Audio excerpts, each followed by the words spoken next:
Hi, welcome back. So this is the Lego Friends 2026 Dog Treats Bakery. So they make like treats like biscuits or like dog bone stuffs for the dogs. And Sage is in this set. So she must really like dogs, right? Because I think, yeah, Sage really loves dogs. And there's Waffles. So Waffles is Sage's dog.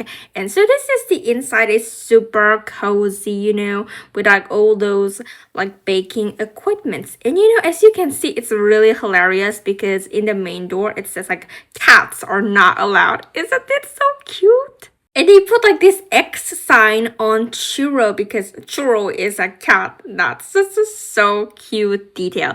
And what's also really nice is that we have like a pink dog bones in this set. So yeah, that's very interesting. And if you turn that, it becomes night. So that probably means that the store is gonna be closed. So this bakery doesn't really look much like a bakery. It kind of more looks like a like a street restaurant.